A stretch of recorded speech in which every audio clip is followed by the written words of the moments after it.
Hey Raghunath, tell everyone about our Patreon community. Sure, Kaustubha. The Wisdom of the Sages Patreon community is an incredible online yoga resource. If you like the type of yoga wisdom and culture we share on the show, then our Patreon community is a great next step. This is a listener-supported podcast, and any level of sponsorship will unlock a wide range of live and archived classes, talks, and even workshops. Raghunath teaches, I teach, and we have a host of other excellent teachers on topics ranging from yoga philosophy, asana classes, storytelling, Ayurveda, kirtan, cooking, meditation, and a lot more. We even have an incredible online Bhakti 12-step recovery group.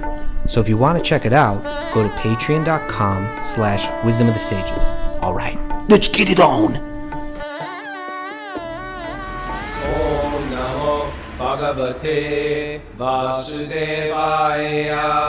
Om Namo Bhagavate Vasudevaya. Om Namo Bhagavate Vasudevaya.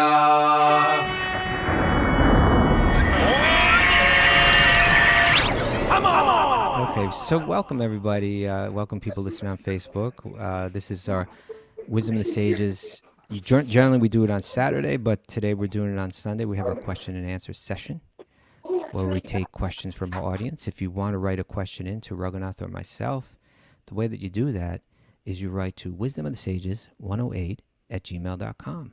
And sometimes we get them coming in through other channels, but that's the safest channel that we'll get it and we'll find it. Good morning to you, Mara. Good morning. Good to have you here. Here's Raghunath. Let's see what's going on with that. Let's ask to unmute. Raghunath, are you with us? Come in, Raghunath. He's not quite with us yet. Okay, well let's give Raghunath a chance to come in. Why don't we give a few announcements and then we'll just get started. Hey guys. Hopefully he'll be with us. Right. There we go. There's my man. I'm with the posse here, but our signal is so weak. Can Okay. you hear us? Yeah, it's a weak signal though for sure. There's a delay on it. Can you hear us? Yes, but it's like it's definitely a delay on it, and there's a weak signal. Can you hear me? Can you hear us?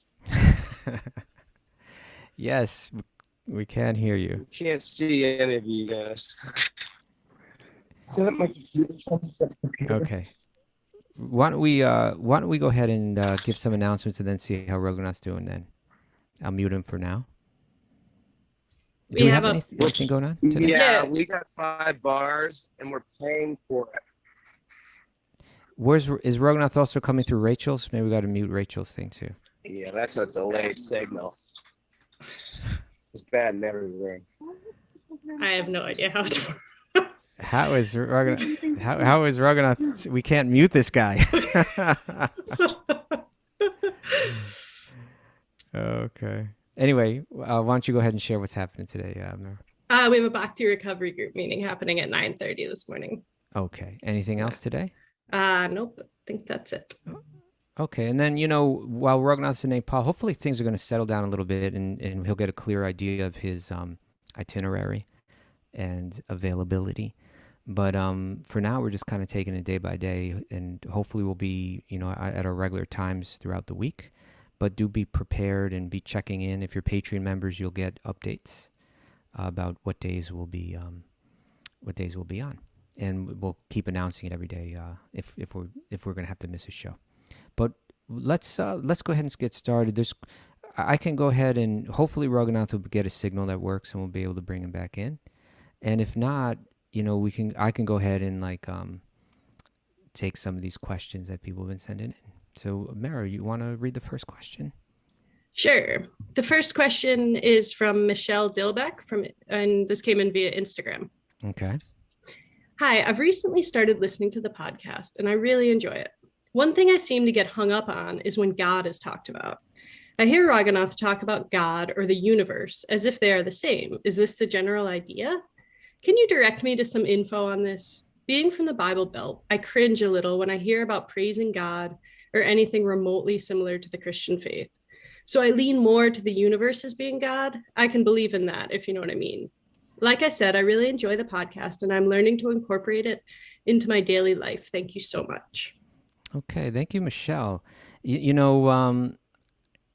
I think Michelle saying like I can, you know, I'm comfortable, right? I can, when I like to think of God as the universe, and when I hear that, like what I understand through that is it's kind of like I recognize that there's got to be something higher, and that this life is meant for realizing this higher truth.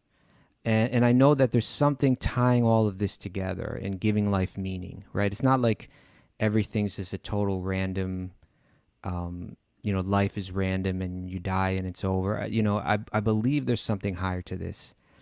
And maybe also like the intuition that the deeper that I can know this or understand it, understand the universe, understand what's behind the universe, what's tying the universe together, the more that I can understand this, the better person that I'll be, and that it'll grant me like relief, from the sufferings of this world. And I get that. I think that's a common way, of approaching spirituality. And I also get what she's saying about, she says I was raised in the Bible Belt. So for people that aren't American, they may not know, but that means like, especially refers to like the South in the United States, like the southern states, where there's a lot of like, I guess you could call it like evangelical Christianity. But let's say a presentation of Christianity that can leave one less than fully satisfied, I suppose. I suppose it satisfies some people, but it can often be like a guilt, driven kind of presentation of Christianity. One might see, hypocrisy a lot in it, and the presentation of God is commonly as a judge, right? There's this aspect that's pulled out of the Bible and emphasized by some is, you need to repent, otherwise you go to hell forever, and so here are the rules, and you better follow them. And there's that same intuition that's saying there's got to be something higher. There's got to be a higher truth. There has to be something tying this all together. That same intuition is saying it can't be this, right? If this can't be the ultimate truth, that there's just kind of this judgmental, kind of cruel character on top of it all. I reject that idea. I don't. There's something missing here. There's something incorrect here. There's something that is contrary to my very inner nature, right? There's something here deep inside me that says it cannot be that. The ultimate truth cannot be that. And I'm with you there, Michelle. Now, this is what I want to kind of draw your attention to, since you've asked this important question. And that is that when we want to understand truth, we do rely to a certain degree on our gut intuition, and we draw from our experiences in life. And that means, we have experiences of pain, that enter into our perception. And we also have desires. We have desires that for what we want. In other words, there's experiences of pain in life, and there's desires for pleasure in life, or desires for relief from pain. And those desires and those experiences, we can learn from them, but they can also cloud the clarity of our objectivity. They can cloud the clarity of our perception. So we've probably all met, sometimes we say like, someone falls in love with someone, and everybody else gets it that this person is wrong. This person is really going to be problematic. Don't you see it? Everybody else sees it. They can't see it because the desire is so intense that it clouds one's perception of truth. Sometimes sometimes there's a wounded dog, right? Like a dog that's had bad owners, and someone adopts that dog. And because that dog's experience of humans or experience of the master is one of cruelty, so the dog can't perceive that this person is like totally, is kind and will treat me with kindness and is operating for my best interest. And it may take a long time for that dog to finally realize and build that trust and say, okay. But for some time, the experience of the dog, the negative experience of the dog, the painful experience of the dog will cloud its perception of this person means nothing but, this person represents nothing but kindness for me. So I just mentioned that to say that, both our experiences of pain and our desires for pleasure, they can both cloud our perception of truth. And so therefore the yogis and the Vedantins, those that, this ancient yoga tradition that goes back to these texts, they say that that shabda, or hearing from the right source, is really the most valid approach to truth. Now you have to put these texts to the test. You have to apply them in your life, but through that one can develop faith in them. If one sees that step by step, what I'm studying, I'm seeing it in the world, and the pieces are the pieces of the puzzle, I can perceive them coming together. Then one's faith goes deeper. So when we look to these ancient texts and we look to the author of them, we find this sage, Srila Vyasadeva, who compiled the Vedas and compiled the Upanishads and compiled the Mahabharata and the Bhagavad Gita, and ultimately compiled the Puranas, which includes the Srimad Bhagavatam, which is the conclusion of all his works. And he knows that people are struggling with the exact same issue that Michelle is struggling with. Is God a person? Is God an energy? I'm not comfortable with the idea of God as a person. He's instructed to write Srimad Bhagavatam by his guru because he said, well, this is the point. Vyasadeva, this great sage, he gets it that people are coming from different levels of experience in life.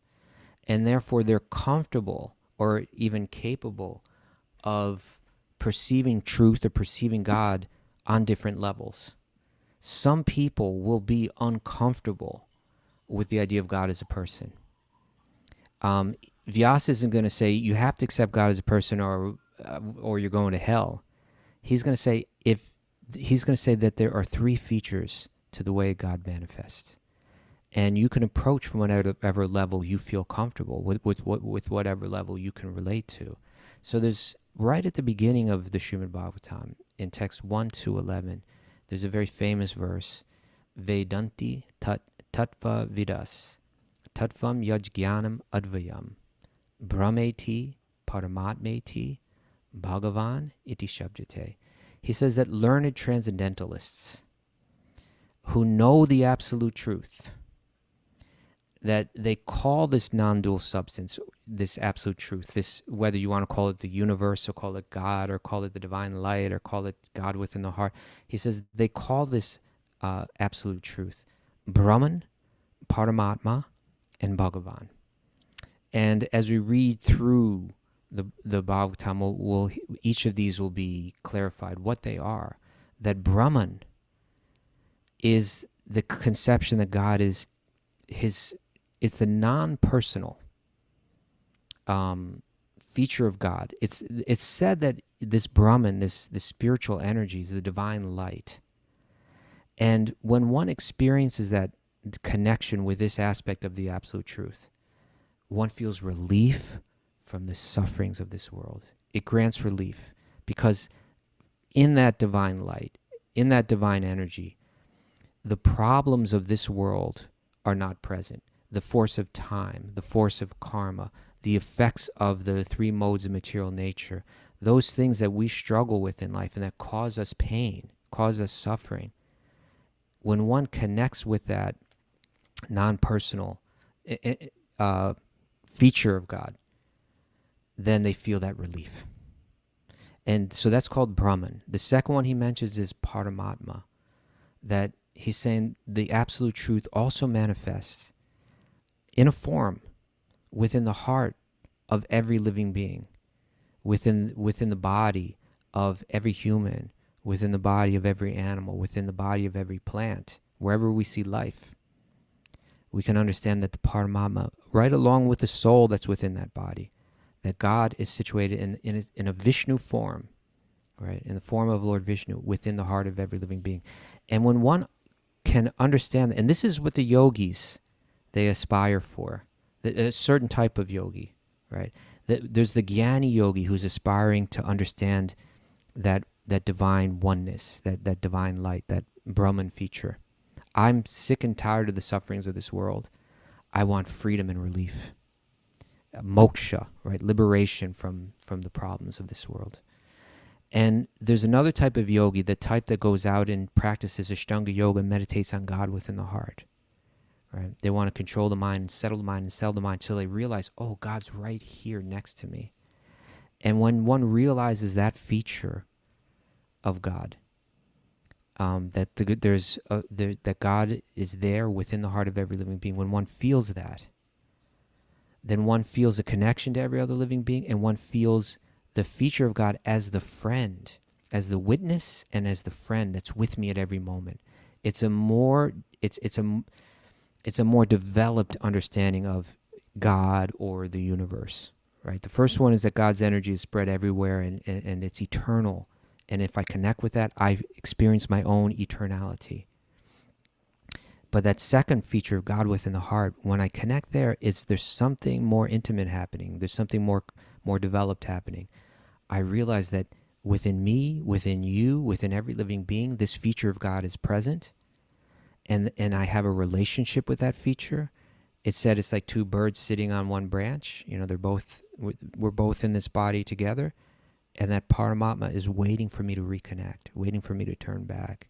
And all along, I've had this friend, I've had this witness that's there to give me guidance, that's there to give me clarity. So that's the second feature. And then the third is the one that people may have the most hesitancy to understand. Both of those two, the divine energy, the divine light, as well as the Paramatma, you could call this the universe, right? Because you have that, particularly that Paramatma feature is that which is tying the entire universe together, giving life to everything. Just as my soul gives life to my body and Paramatma is in there as well, it's this feature of Lord Vishnu that's giving life to every atom, that's giving life to every plant, that's keeping the universes, keeping the planets in their orbits and keeping, giving life to the universe, just as the soul gives life to the body.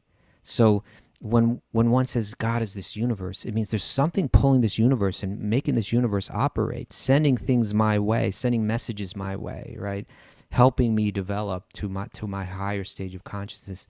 I think when Michelle says, I can believe in the universe, in a sense, what she's saying is that Paramatma feature. But what Vyasa is going to fully expose in the Bhagavatam is that both of these levels of realization are valid, but there's still something more. There's still the most intimate connection with that same being in a personal form, and that form or that person is described in great detail in the 10th canto of Srimad Bhagavatam as Krishna. That when we see Krishna, when we hear his pastimes, when we see his Leela, we can understand that both Brahman and Paramatma come from this divine form. And that's something that one really has to, when one can see the completeness of this presentation of a personal God, understanding his form, understanding his potencies, but also understanding his personality, then ideally one's hesitation that has grown out of our negative experiences in this world, that it can begin to fade away, and that one can connect with this most personal feature of God. And so sometimes there's an example that, like, one feature of God is God in, like you take a judge, like a human judge. They reveal a certain amount of their personality in the courtroom. But when you meet them at home, then you can know that judge intimately. You can love that judge intimately. You can respect them in the courtroom. But where there's intimate love, that's in the home. And this intimate love for God is realized in the Bhagavan feature, in the home of Goloka Vrindavan. To understand the completeness of a person, you have to understand them in their own home, and where they reveal their full self. And unfortunately, sometimes through the different religions of this world, that picture of that personal picture is one that's really lacking. It's this kind of cruel judge that's ready to damn us to hell forever because we're so sinful by nature. But what I encourage Michelle to do is just try to stay open to this idea that there may be another feature to this divine being, and that divine being may be very special. And I just wanted to share one quote just to help maybe bounce out that negative conception of the personal God. And this is a verse from a book written by a great saint, Krishnadas Kaviraj, in a book called the Govinda Lilamrita. So this is a great sage that many centuries ago composed this verse about Krishna through his own vision, his own experience, based on these sacred texts. But it's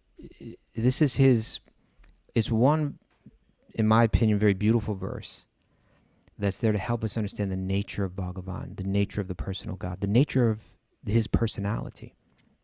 So he says, the sun is naturally warm, right? There's no question about that.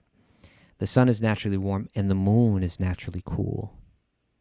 The earth is naturally tolerant. The wind is naturally restless. The saints are naturally grave. The ocean is naturally deep. Okay. So he's given us he's given us the sun, the moon, the earth, the wind, the saints, the ocean, and he's given us their primary quality, right? The primary quality of the sun is its warmth, its heat, right? The primary quality of the ocean is its depth. What's the primary quality of Bhagavan Sri Krishna? This personal God, if I'm going to think of them, is their primary quality their power? Is their primary quality their justice, or their judgmentalism, or their what is the primary quality of this person, that when I get to the end of everything, when I see the universe, when I see what's behind the universe, when I get to know that what's behind the universe more and more intimately and closely, what do I find at the end? I find a person, and what is the primary quality of that person? He says, I'm going to read it one more time. The sun is naturally warm. The moon is naturally cool. The earth is naturally tolerant. The wind naturally restless. The saints are naturally grave. The ocean naturally deep. And Krishna is naturally controlled by love. This verse is it's beautiful poetry, but it explains so much. That this personal God is not at all interested in controlling. When you get to that person, it's actually someone that's completely controlled. Completely controlled by what? Completely controlled by love. We see that this form of Krishna, that everything is stemming from, that his mother, she can time right up, right? She can put him in his place. He's got lovers, right? And these girls, they come up and they get all sassy with him, if he's not acting, they're like right in his face and they're letting him have it, but it's all out of love.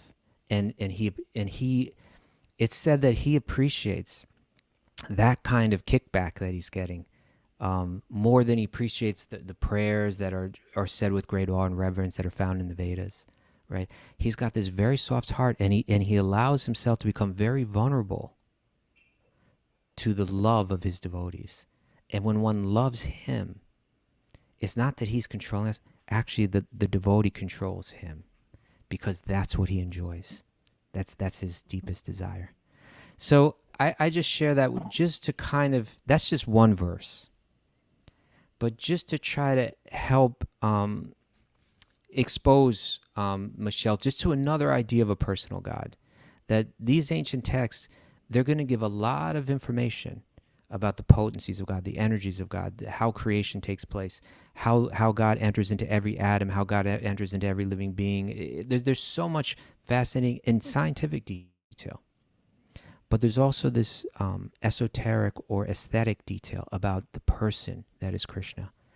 And I think if you look into that person, you'll find a different presentation of a personal God that might be far more appealing, that you might be far more comfortable with than things that you've read elsewhere. Okay, that was a bit of a long answer. How are we doing with Raghunath? So Any I idea? think we have him on audio, but not on video. Is that right, Raghu? Is he unmuted? He is unmuted. Okay, he's not fully here yet, so maybe we go ahead and take the next question. Can you hear us, Raghu? There he is. We can hear him. Raghu, can you hear us? Come in, Raghu. I guess not. Oh, I can see him. Seems like the connection's no good. Let's. Why don't Should we we take go? one? He's giving us a thumbs up, but that's great.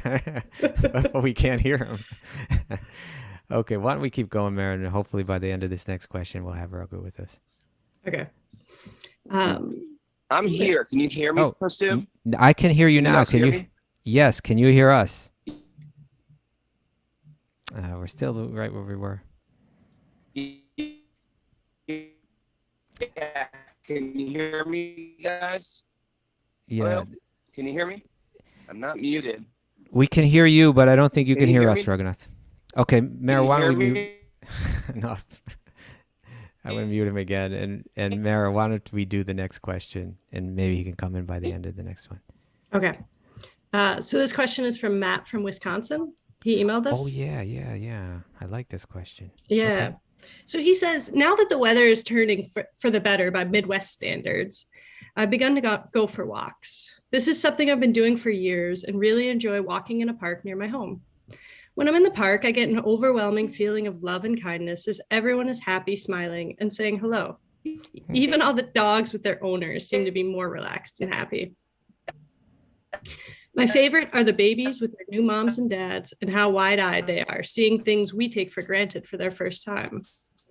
My question is for you, what is the best way to think as I go? What are some good practices for walking in public? I don't want to be judgmental with Shastra towards others or get overly attached to the park, as I know my body could fail, and I no longer would be able to go for these walks.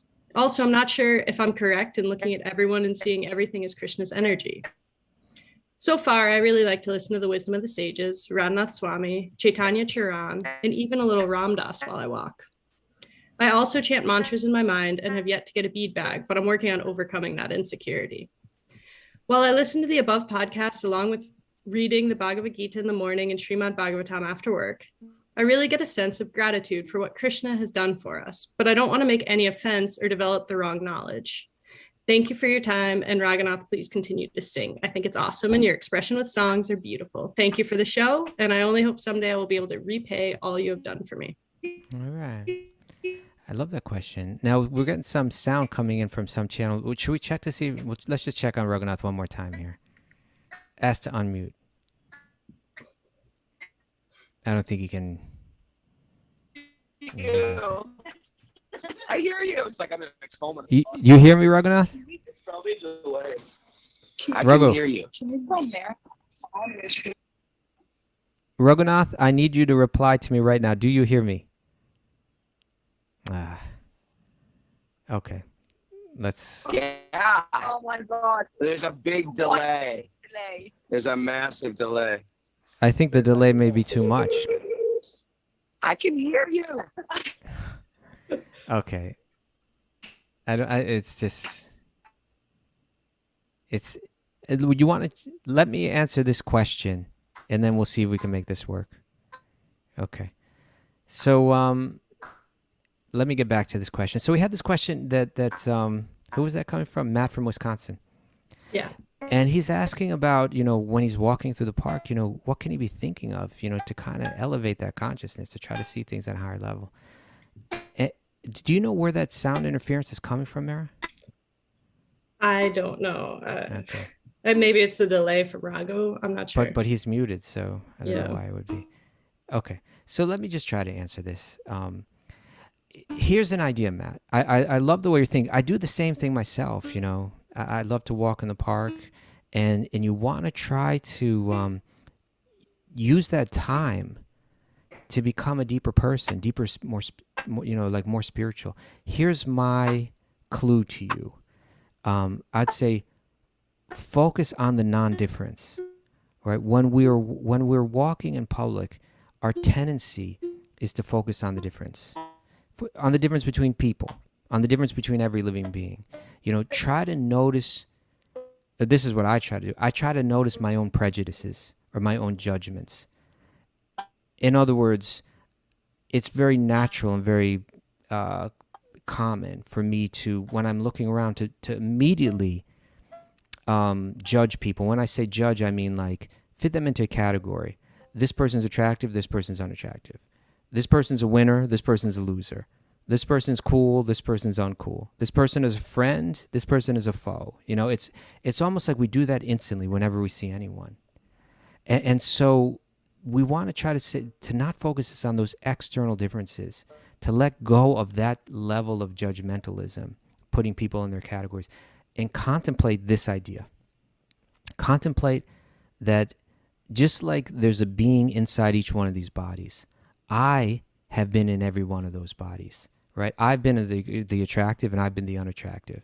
I've been the winner, I've been the loser. I've been the cool, I've been the uncool. I've been the friend, I've been the foe. I've been the plant, I've been the animal, I've been the human. I've been through all of this. And right now, all of us here, as I look around the park, right, and I see everyone, all of us have been through all of these different forms, right? We all share something in common, though. We're all that spark of spiritual energy that's going through this experience in the material world. And contemplate that the Paramatma, that this friend within the heart of everyone is there with a completely non-judgmental attitude, right? He's not saying friend here, foe there, cool here, not cool there. The Paramatma, or God within the heart, has that natural affection for every living being. So try to feel that.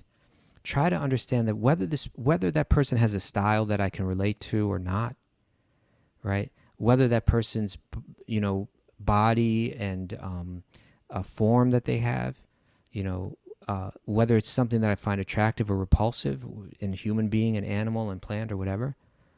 Let me just feel that underneath that, there's my brother, there's my sister, right? Like underneath that, there's a spark of spiritual energy that's just like me.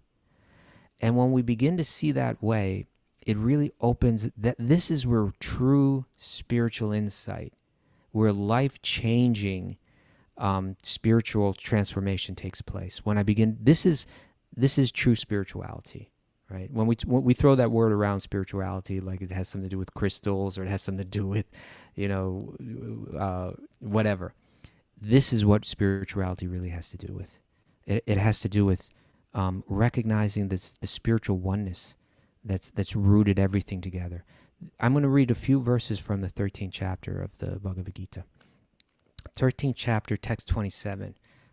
Krishna says, "O Arjuna, know that whatever you see in existence, both the moving and the non-moving," that means like animals which move and plants which don't move for the most part, right? Know that whatever you see in existence, both the moving and the non-moving, is only a combination of the field of activities, that's the material energy, and the knower of the field, that's the soul within the body. One who sees the Paramatma, the supersoul, accompanying the individual soul in all bodies, and who understands that neither the soul nor the supersoul within the destructible body is ever destroyed, they actually see. Right? They're actually seeing truth.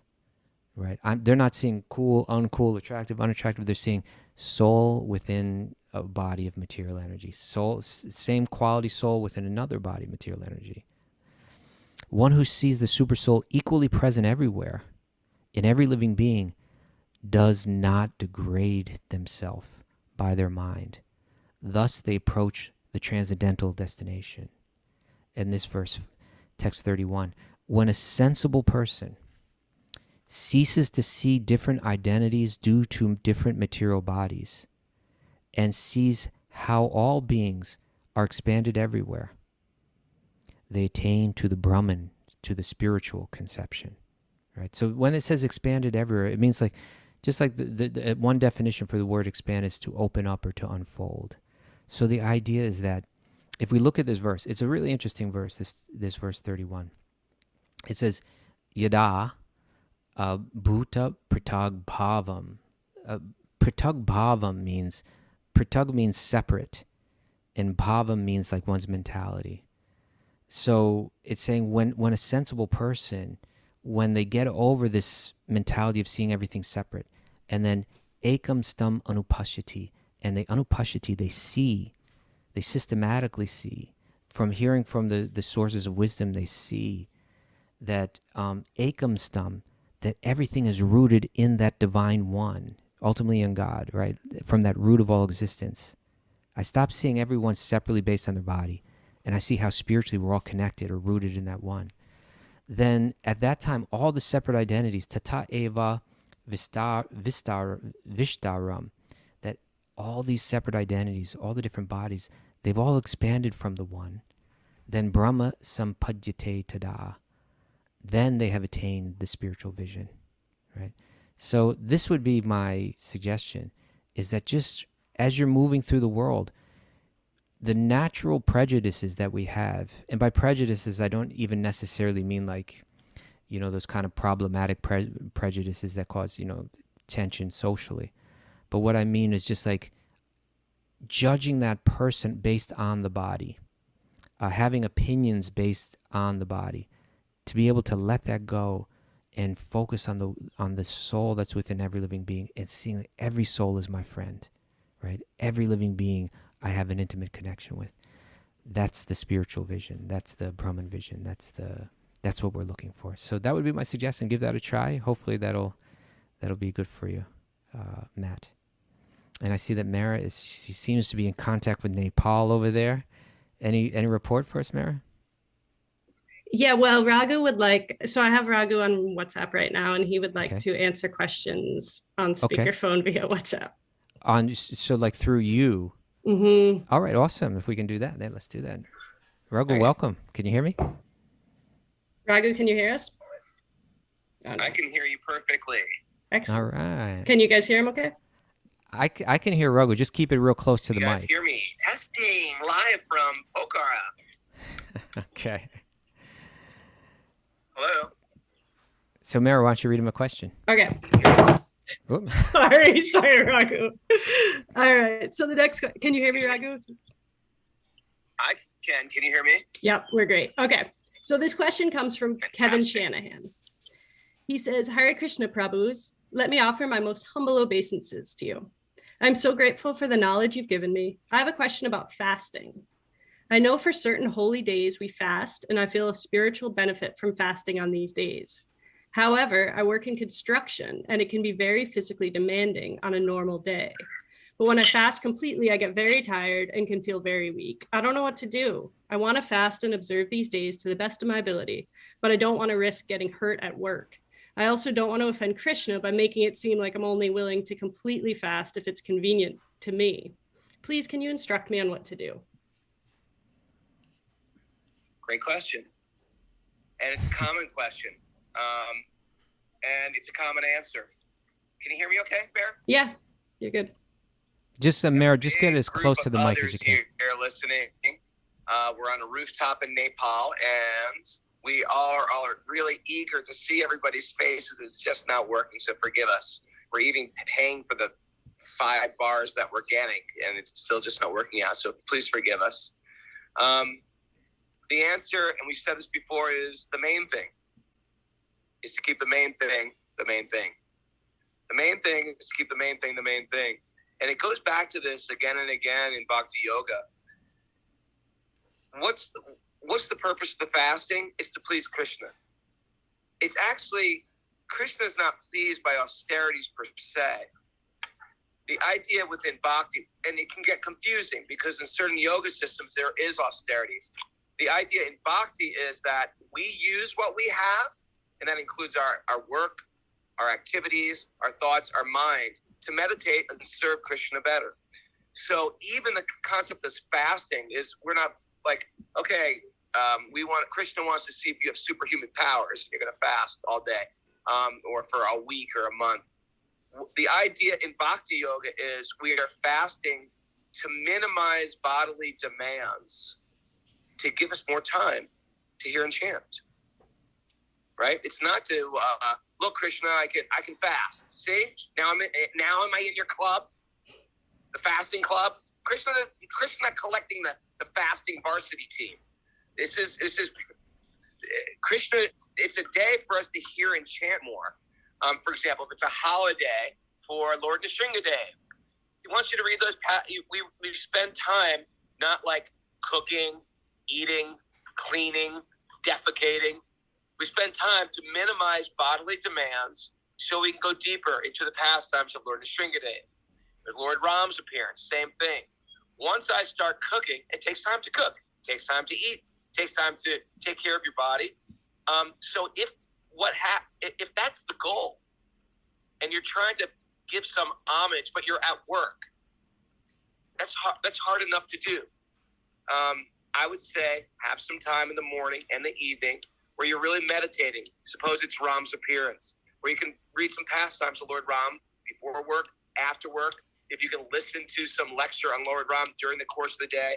The idea is to turn up that direct hearing through the course of the day and minimize eating. If your eating is giving you a headache, if you're going to faint, how are you pleasing Krishna? The idea is we want to please Krishna, we want to serve Krishna, we want to hear about Krishna.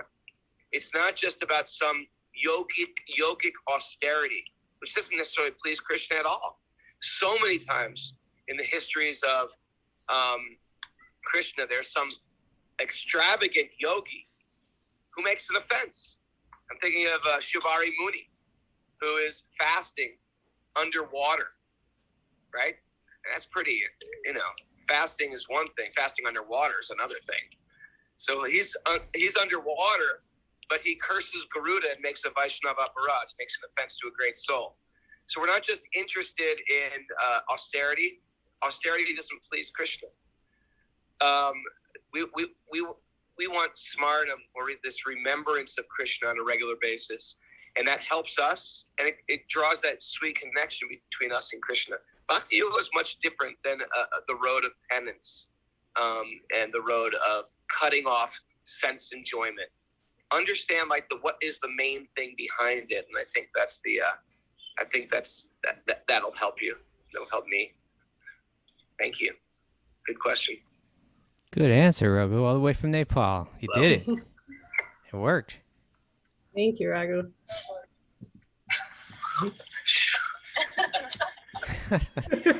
I can only hear you, Mara. Oh, okay. So Kaustubha, Raghu can't hear you. Kaustubha was saying that was a great answer. So then, Mara, why don't you read the next question and let Raghu. I think the next one's for both of us, and we can both let Raghu answer it first. Okay, great. All right. So the next question is coming from Brandy. This is a serious question too here. Yeah, it is a serious question. She says, how do you learn to trust the spiritual world, spiritual people, and especially spiritual guides and teachers after you've been hurt, lied to, tricked, used, and manipulated by someone you looked up to?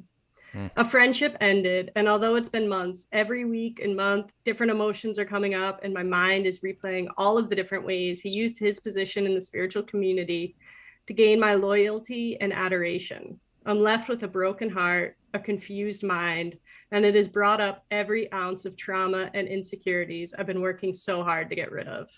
I haven't spoken about it because of fear of backlash, fear he will do something to me, and fear that I'll be shunned from the spiritual community. Please give me some guidance. I'm broken. Raghu, do you have an answer? Yeah. Yeah, I would love to comment on that. Is it my turn? Yes. Okay, first of all, my heart extends.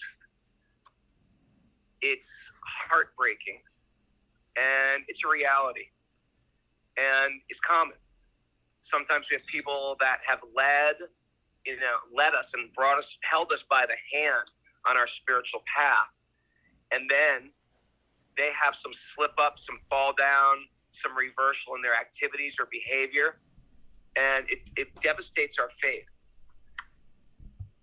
I think we have to take a healthy step back and look at the world as a bunch of dented cans who are trying.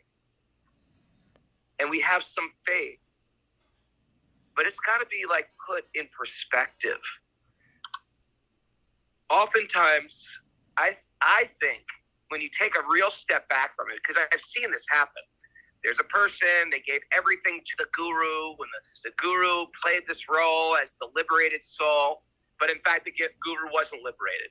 And the guru falls down from that position, and the student gets bitter, angry, furious, feels betrayed. And how could I, says things like, how could I have given so much to this person? I feel like a fool. I feel taken advantage of. I gave them money. I gave them my heart. I gave them my service. Now, here's the deal. Krishna sees your heart. Krishna sees your service. You weren't giving it to the guru. You were giving it to Krishna. Our real faith is with Krishna. Krishna will not betray you. Oh, sure, he's a naughty thief. But that being said, Krishna is steady and his love is steady. And Krishna sends people into our lives. They might be liberated souls. They might not be. But anything they do to lead us on that path of liberation is valuable. And we should understand that Maya is always trying to trick us. Maya is always trying to make us go up or go down, go north or go south. Sometimes Maya comes in the form of a great financial opportunity that in fact is going to take me away from God and the community of spirituality, spiritualists. Sometimes Maya comes in the form of an illicit connection, an inappropriate connection. Sometimes Maya comes in the form of this person I trusted betrayed me. How will I respond? Now, there's a way to respond. Here's an appropriate way to respond. I feel so sorry for this person that went through a spiritual hardship. They've given me so much, and I'm so grateful for what they've given me. No, I'm no longer going to follow them, but I appreciate all they've done, and I'm praying for them to resurrect their spiritual life. Maya's trying to trick you right now.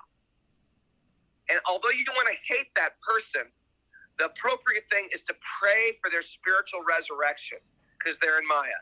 And it's unfortunate and it's sad. But if there's hate and resentment for that person, I lose. I've been tricked by Maya. So Maya's going to give us all types of tests, and we have to just pick that higher road.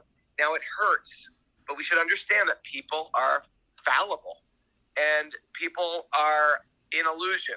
And some people are even in great positions and they're still in illusion. And people don't get it yet, but you might have some insight into it. You know what? You might have to walk away from that community and find a new community. Walk away from that friend or walk away from that teacher and find someone that you can relate to. And hopefully that person says, you know what? I've totally screwed up. I lost my cool. I was in my ego. I fell down. I'm humiliated. That's okay. We have reversals in our own spiritual life too. I definitely have. And at the same time, I don't want people to say, oh, you loser. You know, you said you were this and now look at you. You're fallen. I want people to say, hey, man, let me help you get back up. Let me help you get back on your feet. Do you need anything from me? So we have to be kind and considerate to those who fall. And we shouldn't resent them. Even if you gave your heart to them, we should be praying for them. Does that make sense? Naturally, sort of naturally, I want to resent people who betray me, who let me down after I've given so much to them. But I have to do what's sort of unnatural. You know, I have to go inside and put on my forgiving hat, which is hard to do because I'm naturally a little nasty and vengeful. Does that make sense? Can you hear me? Yeah. Yeah, that's a good answer. Kaustubha, do you want to comment as well? Yeah, that was a very complete. My answer is similar to Raghunath's. It's that Brandy's question. It seemed like it wasn't just that someone just had their own spiritual difficulty, but this person was like intentionally manipulative. And in one sense, I think that makes it still that much harder. But what I would say, and this is similar to what Raghunath is saying, is don't allow that was misfortunate. That was unfortunate. Don't allow the chain of your misfortune to continue. Cut that chain. And the way that your misfortune will continue is that you're a person that sincerely wants a depth of spiritual life. And in pursuance of that, you kind of invested your heart with this person or this community in some way. And then that person disappointed you. Now, that could be the end of the misfortune right there, or the misfortune could extend if that negative experience kind of makes you hardened or bitter, right? It kind of turns you off to giving your heart again, or completely spiritually. So what I would say is try to cut that chain of misfortune. Don't, just like an abused person might never trust again, try not to be like that. But view this as a challenge on your path, right? And try to view it from a perspective of the final destination of that path. In other words, you have a spiritual path that's leading towards, and particularly like on the path of bhakti, we're saying at least to, Krishna prema, ultimate love of God and love for every living being, with complete spiritual realization. That's the final destination. And when you get there, when you look back at this path, for sure, that path, you will see that it was full of bumps. It was full of challenges. Try to understand what you've been through as one of those bumps, one of those challenges. You're in the middle of the story right here. It's not where you give up. It's not where you lose hope. It's not where you lose heart.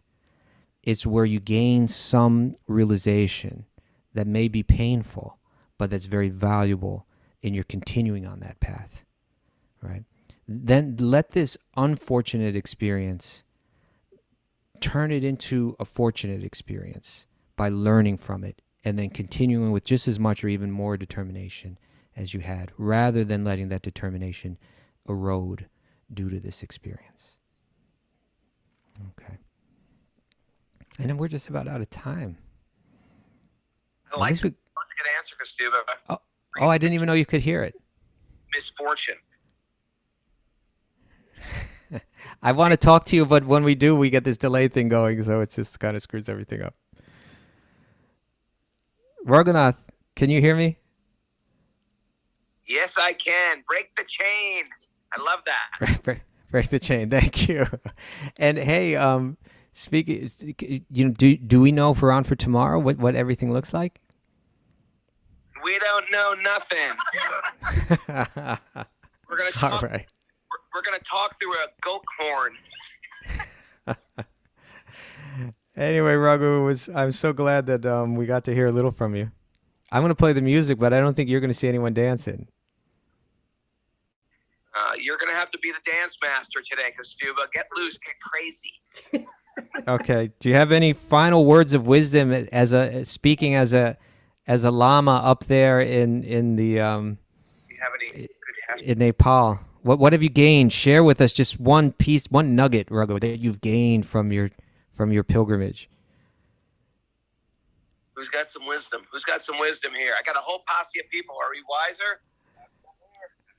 We're happy we're here. Be happy wherever you are. Be happy you're here. Okay. Love it. Thank you. Thank you. It's worth climbing that mountain just to hear that, right? Thanks, everyone. Okay. We're gonna try to get it on tomorrow. We will be there in time for the show. We're hiking early in the morning, and so we're gonna try to get on, and we'll let you know ASAP. But we have no idea what the signal will be like in the mountains. Okay, so that means we're gonna try to be on at 5 a.m. Eastern time tomorrow, but we just don't know what's gonna happen. Okay. Yeah. We'll see. Thank you, Raghu.